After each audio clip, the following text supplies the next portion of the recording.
Hi everyone! So second video review for this week is the first of my Ilva arcs for September, which was Daughter of Fire, Conspiracy of the Dark by Karen Frost.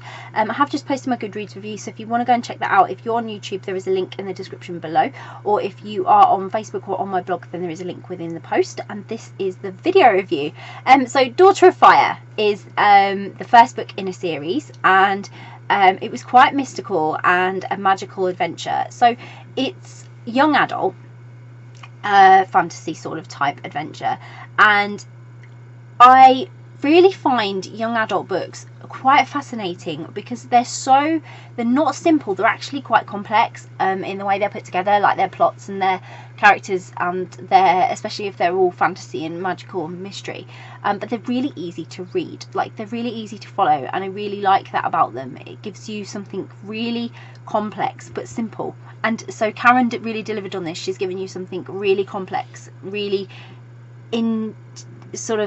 intensely put together and world building and intuitive, and yet she's made it so simple that it's really easy to follow, so you're not getting confused by complicated names, complicated places, complicated relationships. It's just really easy to follow the timeline and the characters. So Erin dreams of magic.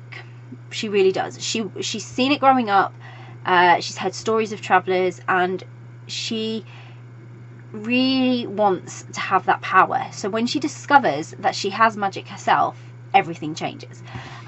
She literally finds herself away from everything she knows, experiencing unfamiliar and surroundings and people. She's meeting others like herself, and she's embarking on embracing her powers and learning of her fate, really.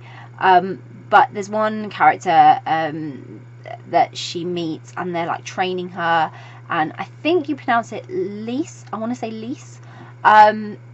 And so she really catches Erin's eye, and they start working together, and they build a lovely sort of little friendly relationship. So like I say, it's young adult, so it's not focused so much on the relationship, it's more focused on the adventure and the nature of the mystical and the magical goings on with the main character Erin and her thoughts and feelings. So it's told in first person. That again gives it a really intimate feel of getting to know the character and everything she's about and what she's experiencing in life. So I really enjoyed it because, like I say, it's a story of magic and worlds unknown, so there's something for you to discover as the reader, and focusing on that magic and mystery in the Ice Crown region and Erin and the powers she possesses.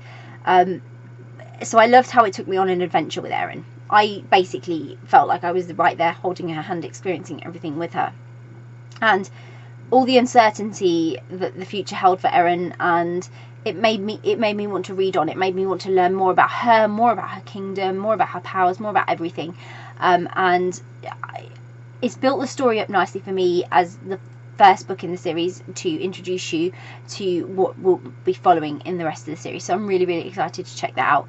I found I did have to concentrate a bit whilst reading the story to get the full benefits of enjoying it.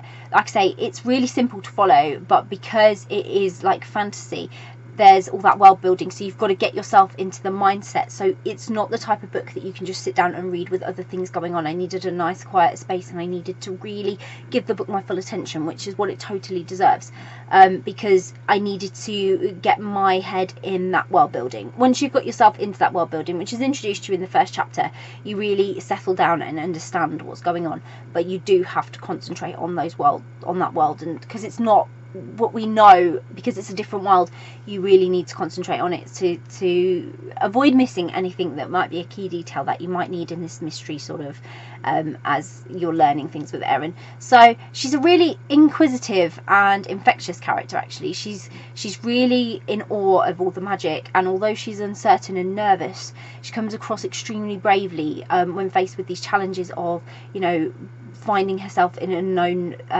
situations and unknown places, and she really is quite bold and full of courage. So there was a lot to be admired in Erin as a character, there really was, and the way her story developed meant the interactions with the other characters, they really hinge on her uncertainty, so she had to spend a lot of time building trust before you really got to see her then interacting in a deeper way with that character, for you to learn more. She was very uncertain of some characters, whereas she was very trusting of others. So it was absolutely fascinating to see that different reaction she had with characters. But she started out hesitant with a lot of them, and as she got to know them, she got a lot braver and she opened up a lot more, and you got a really intimate look at her friendship with a lot of them, or her general relationship with those people, to understand what was going on, and then why she would then learn to trust them or not trust them, as the case may be, however the story needed to progress. So I really enjoyed this, and I'm really looking forward to more from the series. I'll pop a link in the description so that you can go and grab a copy of the book. So that is Conspiracy of the Dark, Daughter of Fire, and I really hope you will check it out. If you've read the book, please let me know what you thought of it. Did you enjoy it? How did you find it? And if you haven't read it yet, if it's on your to-read list or you're interested in reading it, again, let us know, because it's always great to hear what your thoughts are and what you're thinking about reading. And if you do read it, I hope you enjoy it. Bye!